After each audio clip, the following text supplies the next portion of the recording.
Today I'm going to be talking about 10 things that I wish I knew before I started my fitness journey. Alright guys, so these are not in any particular order, I just wrote them down as I thought of them. I wish that I would have found fitness sooner.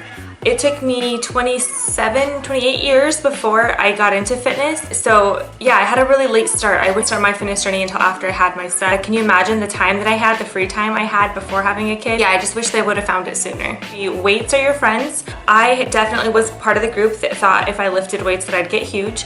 And now I look back and I just think it's so silly that I actually thought that. I did do like a lot of group fitness classes and cardio. That was kind of my way of losing weight. And while I mean it did work for a while, it didn't give me the body that I wanted. And so I wish that I would have known that weights were definitely your friends. Don't be afraid to lift weights. It's probably one of my biggest pet peeves now, and people are really ignorant about it and they tell me, I want to get toned, but I don't want to get huge. And I'm just like, honestly, if everybody who lifted weights got really huge, nobody would be able to walk through doors. Like, you're gonna be totally fine, and that's how you look tone, is by building muscle and reducing your body fat. So lift the weights. Form over everything. This is a really good one because I just got really anxious when I was starting out, and I would throw weight on a bar, and I definitely shouldn't have been lifting what I was. And yeah, I could get it up and get it down, but my form was not where it should have been. Therefore, I probably kind of slowed my progress down. I just knew that you're supposed to lift heavy, so I would throw weight on there, and I'd think, you know, after lifting for 6 weeks, I should be lifting really heavy, and that's just not the case. Make sure that you're getting full range of motion, you're activating your muscles, and you are doing the exercise the way that it was designed to be done. Is hire a personal trainer sooner. I definitely wish I would have known about personal training and coaching and all of that a lot sooner, because it's really been the foundation of my growth. I did not know what I was doing, and I didn't have any clue what I was doing when I would go into the gym, so I needed somebody to show me. And so really when I started to see the most progress was when I hired my first coach, and he was able to give me you know, the guidance that I needed as a beginner. And so I think that that's really important, especially if you're just starting out. It's even more important because you don't know what you're doing and you could really injure yourself. It just makes you feel comfortable. You go in there, you feel like you know what you're doing.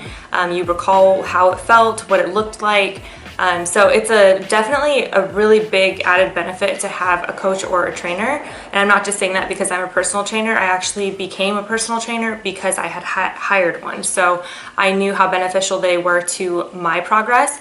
And without my coaches, I certainly wouldn't be where I am right now. There's no way. You will lose friends.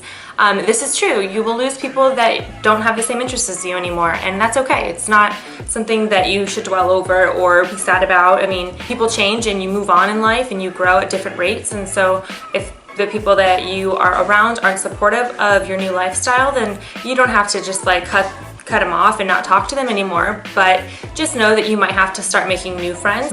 It just makes it a lot easier to surround yourself around people that do the same things that you do and have the same interests as you do. So I wish that I knew that posing makes a really big difference. So I used to go on social media and I would like look at these girls and I'm like, oh my god, how does this girl look like this? Like, this is crazy. But her curves are just insane. Like, how would I ever obtain that? And then it's so funny because once I started competing, they show you how to pose and you're like, oh, that's how you do it. You know, don't be fooled by what you see on social media, because we do arch our backs and stick our butts out, put all our weight into one hip.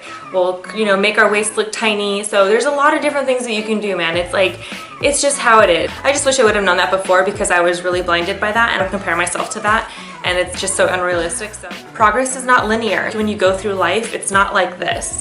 It's not like a straight line through life. There's ups and there's downs, and you're growing, and there are things that go wrong and there are things that go right. It's the same thing with your fitness journey. It's not gonna just be one nice straight line to your destination. It's gonna be a lot of up and downs, and you're going to have to be able to deal with that and not give up, because if you give up, then you'll never get to your destination. But if you decide, I'm gonna stick this out and it's tough right now, but I'm gonna just do it anyway, then you will eventually get there.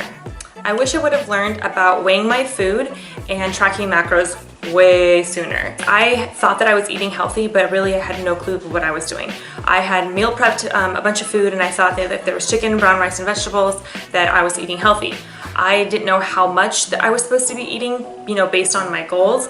And I also would put like a sweet potato and brown rice in one dish, and I would be like, oh, that's really healthy. But really I'm in a surplus of carbs when I needed more protein. So tracking my macros, learning how to use MyFitnessPal, and weighing my food was really another game changer. So another thing that I actually am, it's not that I wish that I had done, but I'm glad that I did, it was take pictures. I've always taken tons and tons of pictures, so I have stuff to look back on and compare to, but I do find that a lot of my clients, they're not happy with how they look, so they don't feel comfortable taking photos, and so I would definitely encourage you to take photos as frequently as you can. Same lighting, you know, kind of wear the same type of outfit, like shorts and a sports bra, and take it maybe every couple weeks or every month. That way you have something to look back on, because the scale is not something that you can really go off of because your body composition is going to change a lot. For me, using my phone and taking pictures every so often, it really helped me because I can go back and look and I can see the changes. And just a little tip, what I do is I will post up my phone on a windowsill or whatever, and it'll be in video mode, and I'll take a video of myself standing in my pose or whatever, and then I just screenshot it. So that way I don't have to have someone take the photo of me, or I don't have to like time it or whatever. I just put it, you know, I do that for my selfies too, so little tip. Competing is very expensive, and the body that you have when you are competing is not fully maintainable. I picked a really expensive sport, so I wish that I would have known how expensive it was. Would that have changed my mind? Probably not, but it would have still been nice to been, you know, be able to plan better. So yeah, competing is definitely very expensive. It can cost anywhere from $1,000 to $3,000 to compete, more if you're traveling and whatnot. But you know, and as time goes on and you do more shows, you do have the luxury of reusing your suits and your heels, and you know, your NPC card's good for a year. So there are some ways to do it cheaper, but I wish that was yeah, I wish that was under my radar when I first started to compete. Alright guys, so that was it. That was 10 things that I could think of the top of my head that I wish that I knew before I started my fitness journey. If there's something that you wish that you knew before you started your fitness journey, make sure to comment below and let me know what that is. Thank you guys so much for watching my video. Please make sure to like and subscribe. I actually have a goal of I'm trying to hit 1,000 subscribers by the end of the year, and as many likes as I can get, because then my video will populate in the YouTube search. So that does help me a lot. I will talk to you guys in the next one. Bye!